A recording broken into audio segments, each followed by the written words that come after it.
오늘 하나님께서 우리에게 주시는 하나님의 말씀은 마태복음 17장 4절에서 5절 말씀입니다.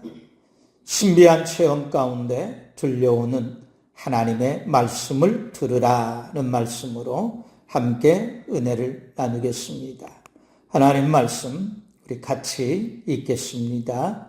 베드로가 예수께 여쭈어 이르되 주여 우리가 여기 있는 것이 좋사오니 만일 주께서 원하시면 내가 여기서 초막셋을 짓되 하나는 주님을 위하여 하나는 모세를 위하여 하나는 엘리야를 위하여 하리이다. 말할 때에 호련히 빛난 구름이 그들을 덮으며 구름 속에서 소리가 나서 이르되 이는 내 사랑하는 아들이요 내 기뻐하는 자니 너희는 그의 말을 들으라 하시는지라. 아멘.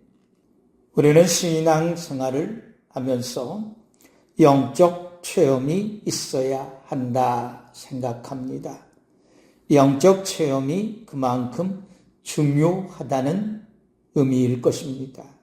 그러나 영적 체험만으로는 아무것도 할 수 없습니다. 하나님께서 영적 체험을 하게 하셨다면 그 영적 체험 가운데 반드시 하나님께서 말씀하시는 것이 있다는 것입니다. 모세가 떨기나무 불이 붙었는데 그 나무가 불에 타지 않은 신비한 체험을 했습니다. 그때 그 불꽃 가운데서 모세에게 들려오는 말씀이 있었습니다. 이곳은 거룩한 땅이니 너의 발에 신을 벗으라. 그리고 난 후에 또 하나님의 말씀이 모세에게 들립니다. 이제 내가 너를 바로에게 보내어 너에게 내 백성 이스라엘 자손을 애굽에서 인도하여 내게 하겠다. 말씀하시는 겁니다. 이사야는 성전에 임하신 하나님의 영광을 보는 신비한 체험을 했을 때 하나님께서 내가 누구를 보내며 누가 나를 위하여 갈고 말씀하시는 것을 들었다 말씀했습니다. 사울도 다메섹 도상에서 호련히 하늘로부터 빛이 그를 둘러 비치는 신비한 체험을 했을 때 부활하신 예수님께서 사울아 사울아 네가 어찌하여 나를 박해하느냐라고 말씀하시는 것을 들었다 말씀했습니다. 예수님께서 베드로와 야고보와 요한 세 명의 제자를 데리고 감람산에 올라갔을 때 제자들이 신비한 체험을 하게 됩니다. 그 신비한 체험을 하게 되었을 때 하나님께서 말씀하시는 것을 제자들이 들었다 말씀합니다. 그래서 오늘은 제자들이 어떻게 해서 신비한 체험을 하게 되었고 그 신비한 체험을 통해서 하나님으로부터 무슨 말씀을 들었고 그 체험과 하나님의 말씀을 들은 후에 제자들이 어떻게 했는지 말씀을 전하려고 합니다. 첫째는 산 위로 올라오라고 하셨다는 겁니다. 예수님께서 베드로와 야고보와 요한 세 명의 제자들을 데리고 높은 산으로 올라갔다 말씀합니다.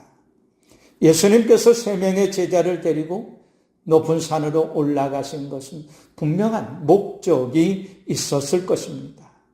세 명의 제자가 높은 산에 이르렀을 때에 제자들이 보는 앞에서 예수님의 모습이 변화되었습니다. 예수님의 얼굴은 해같이 빛이 났고 예수님이 입은 옷은 눈이 부시게 휘어졌다 말씀합니다. 그리고 갑자기 모세와 엘리야가 나타나 예수님과 이야기하는 것을 보았다 말씀합니다. 세 명의 제자는 보고도 믿을 수 없는 이 신비한 체험을 하게 된 것입니다. 예수님께서 높은 산에 올라가 세 명의 제자에게 보고도 믿을 수 없는 신비한 체험을 하게 한 것은 그만큼 특별하고 권세 있게 전해야 될 하나님의 말씀이 있었다는 것입니다. 하나님께서 이스라엘 백성들이 애굽에서 떠난 지 3개월 되던 날 모세에게 높은 산으로 올라오라 말씀합니다. 그리고 그 산에서 모세에게 너희가 내 말을 잘 듣고 내 계약을 지키면 너희가 모든 민족 가운데 나의 소중한 백성이 될 것이다. 온 세상이 다 내 것이지만 너희는 특별히 나에게 제사장 나라가 되고 거룩한 백성이 될 것이라 말씀하시면서 이스라엘 백성들에게 이 말씀을 전하라 말씀합니다. 또 십계명을 주실 때에도 모세가 높은 산 시내산으로 올라올 것은 하나님께서 말씀하십니다. 모세가 산에 오르자 구름이 산을 뒤덮고 여호와의 영광이 산을 감싸고 구름이 6일 동안 산을 휘감았다 말씀합니다. 그리고 7일째 되는 날에 여호와께서 구름 가운데서 모세를 부르십니다. 이때 이스라엘 백성들의 눈에는 주의 영광이 산꼭대기에서 활활 타오르고 있는 불길 같이 보였다라고 했습니다. 성경에서 높은 산은 예루살렘을 상징합니다. 그리고 이 예루살렘은 하나님의 성전이 있었기 때문에 하나님의 성전을 상징합니다. 그러므로 높은 산은 오늘날 교회를 의미한다고 볼 수 있습니다. 하나님은 성도들을 교회로 불러 신비한 체험을 하게 하실 때가 있습니다. 신비한 체험 그 자체가 목적은 아니라는 겁니다. 신비한 체험을 통해서 하나님께서 하실 말씀이 있으실 때에 우리에게 주시는 겁니다. 성령께서 어느 날 우리 마음 가운데 지금 교회 가야겠다. 지금 너무 교회 가고 싶다. 나는 마음에 감동이 있으면서 나도 모르게 성령님에 이끌려 교회에 나와 앉아 있는 체험을 할 때가 있습니다. 그때 우리는 내가 왜 언제 교회에 온 거지? 하고 신비한 체험을 할 때가 있고 그때 우리는 교회에 앉아서 하나님의 말씀을 깨닫게 될 때가 있다라는 겁니다. 그때 하나님께서 우리에게 말씀하시는 말씀들은 하나님의 약속에 관한 말씀과 우리의 사명에 관한 말씀들이 대부분일 겁니다.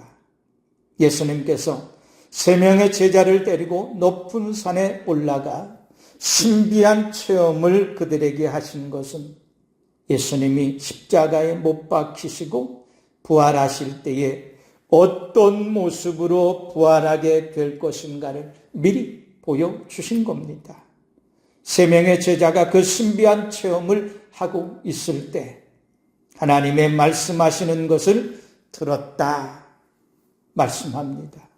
마태는 이렇게 기록합니다. 이는 내 사랑하는 아들이요 내 기뻐하는 자니 너희는 그의 말을 들으라 말씀했다고 합니다. 마가는 이는 내 사랑하는 아들이니 너희는 그의 말을 들으라 말씀했다고 합니다. 누가는 이는 나의 아들 곧 택함 받은 자니 너희는 그의 말을 들으라 라고 말씀하시는 것을 들었다고 합니다. 하나님은 오늘도 우리를 높은 산인 교회로 올라오게 하여 신비한 체험들을 하게 하시고 하나님께서 행하실 일들에 대해서 우리에게 미리 말씀하시며 우리가 반드시 지켜야 할 말씀과 우리가 마땅히 감당해야 될 일들, 우리의 사명에 대해서 말씀하신다는 겁니다.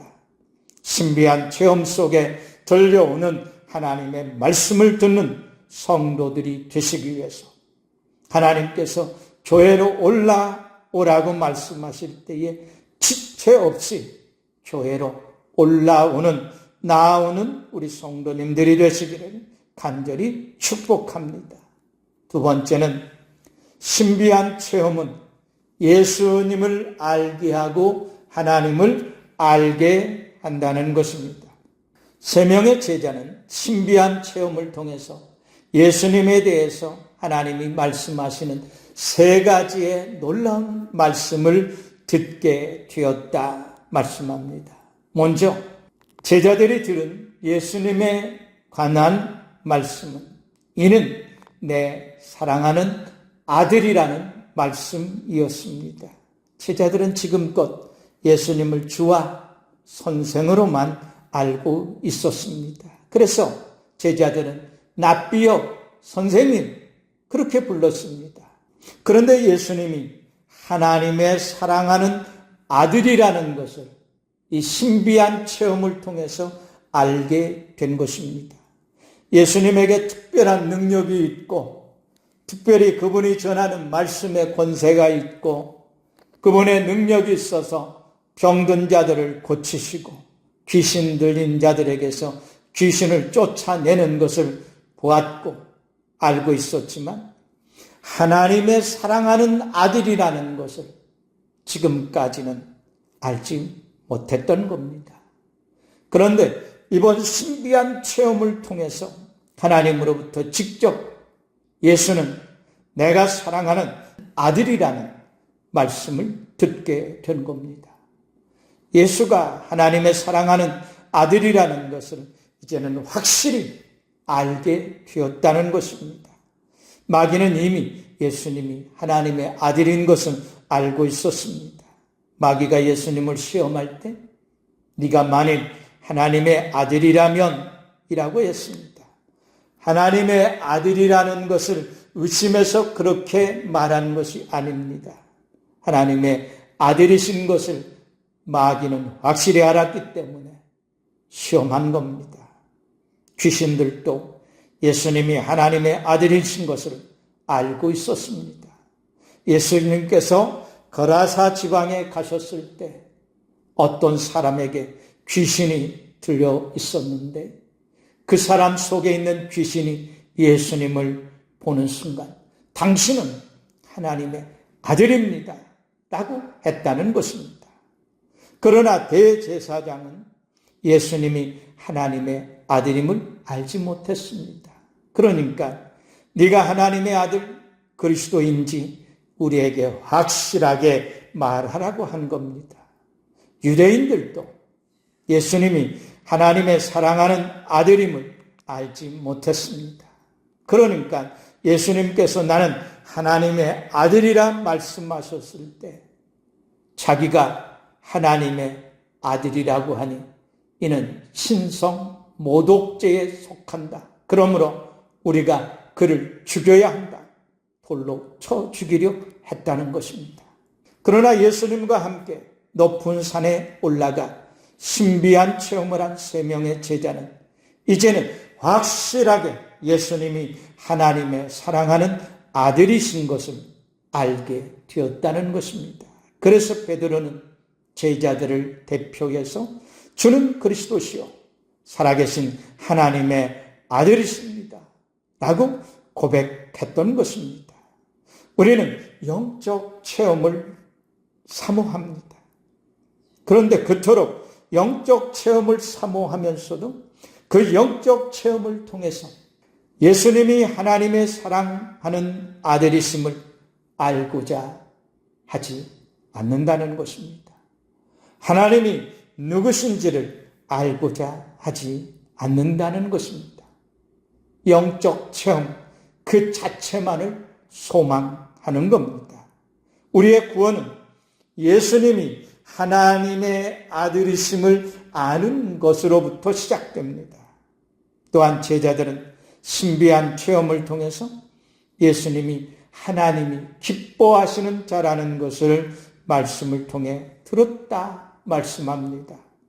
예수님이 하나님께서 기뻐하시는 이유에 대해서 스스로 이렇게 말씀하셨습니다. 요한복음 8장 28절, 29절 말씀에 보면 내가 스스로 아무것도 하지 아니하고 오직 아버지께서 가르치신 대로 이런 것들을 말할 줄도 알리라.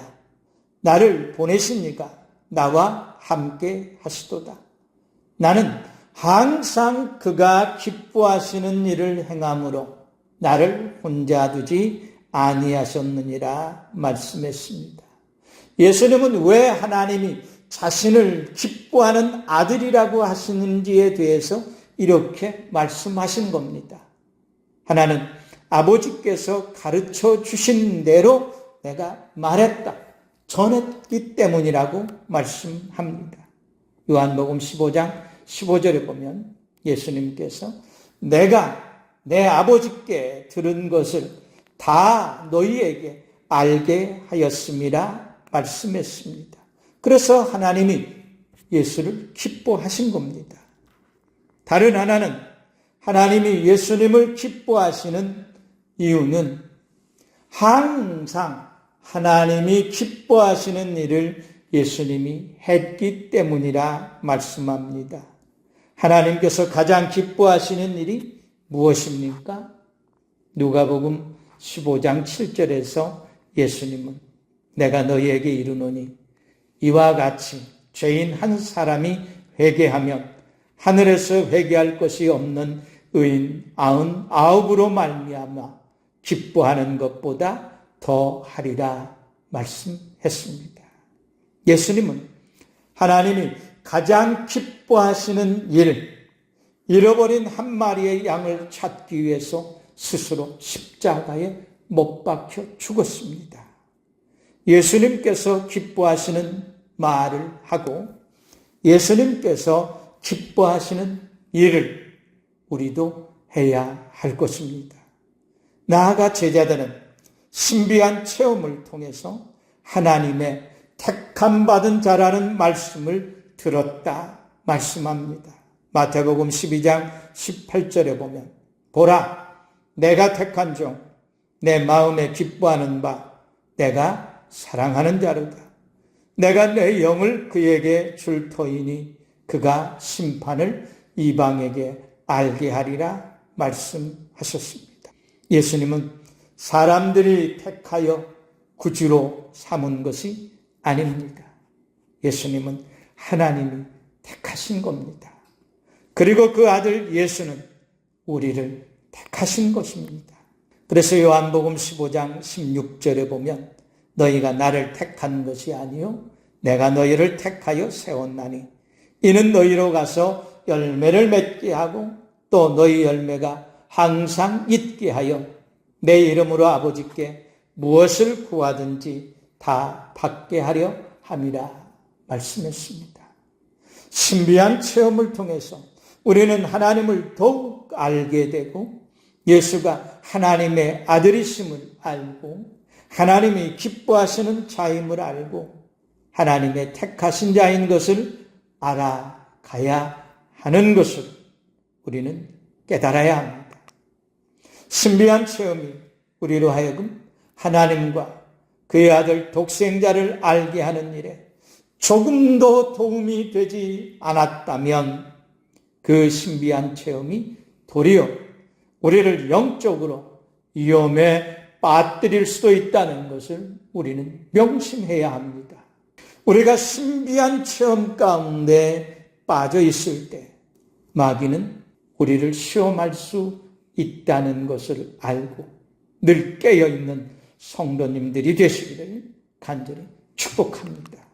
세 번째, 신비한 체험은 능력 있는 삶을 살게 한다는 것입니다. 세 명의 제자는 신비한 체험을 한 곳에 계속 머물러 있기를 원했습니다. 그런데 예수님은 그 높은 산에서 서둘러 제자들을 데리고 내려오셨습니다. 왜 그랬을까요? 신비한 체험에만 머물러 있으면 하나님의 능력이 그들을 통해서 나타나는 삶을 살 수 없기 때문이었습니다. 하나님께 들은 말씀을 자신들의 삶을 통해서 살아낼 수가 없는 겁니다. 하나님은 우리가 우리의 삶을 통해서 하나님께 들은 바 말씀들을 우리의 삶에서 살아내는 자들이 되기를 원하십니다. 우리가 기억해야 할 것은 신비한 체험이 목적이 아니라는 것입니다. 그것을 통해서 하나님의 영광을 드러내고 하나님께서 말씀하신 바를 이루고 우리가 우리의 사명을 감당해내는 능력 있는 삶을 살아가라는 것입니다. 오늘 우리가 영적 체험을 하고 영적 체험을 했을 때 그 체험 가운데서 말씀하시는 하나님의 말씀을 듣지 못하는 이유는 바로 그 때문입니다. 체험에만 머무르고자 하는 겁니다. 체험 그 자체가 목적인 겁니다. 체험을 통해서 하나님께 들었으면 그 말씀을 행하는 대로 나아가야 하는 겁니다. 그러기 위해서 우리에게 체험을 주시는 겁니다. 영적 체험에 머물러 있으면 능력 있는 삶을 살아가는 데 있어서 그만큼 늦어지는 겁니다. 그래서 예수님께서 3명의 제자를 지체 없이 서둘러 데리고 내려온 겁니다. 3명의 제자는 너희는 그의 말을 들으라는 하나님의 말씀을 들었기 때문에 예수님께서 내려가자 할 때 그 말씀에 따라 지체 없이 예수님을 따라 내려온 겁니다. 영적 체험을 하고 그 체험 속에 빠져 살면 체험의 간증은 있을지 모르지만 삶의 능력은 나타나지 않는다는 것입니다. 모세는 신비한 체험을 한 후에 정말로 가기 싫었지만 하나님의 말씀에 따라 애굽으로 갔습니다. 그리고 말씀에 순종하여 이스라엘 백성들을 애굽에서 이끌어냈습니다.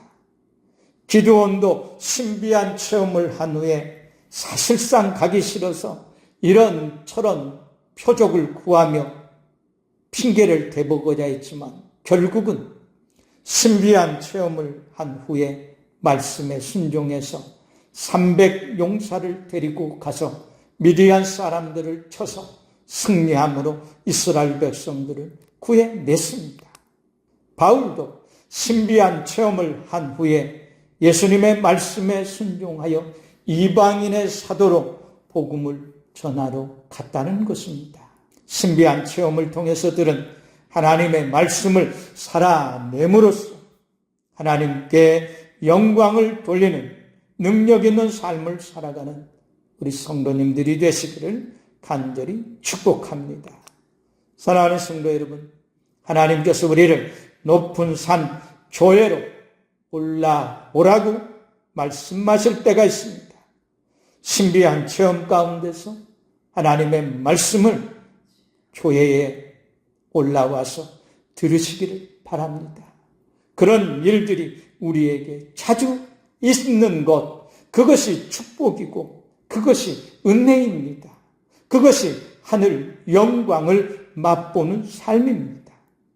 신비한 체험 가운데 들려오는 하나님의 말씀에 귀를 기울이시기를 바랍니다. 우리가 반드시 들어야 할 말씀을 들려주실 겁니다. 우리의 사명에 대해서 말씀하실 겁니다. 우리가 싸워야 할 적들에 대해서 말씀하실 겁니다. 우리의 삶을 통해서 하나님의 영광을 위해 힘있게 살아갈 수 있는 능력을 주실 것입니다. 성령님께서 하나님이 계시는 교회로 부르실 때 지체치 말고 교회로 달려오시기를 바랍니다. 교회에서 눈으로 보고 귀로 듣고 마음으로 깨달은 말씀들을 삶의 현장에서 살아냄으로써 하나님을 영화롭게 하는 성도님들이 되시기를 예수 그리스도의 이름으로 간절히 축원합니다. 아멘.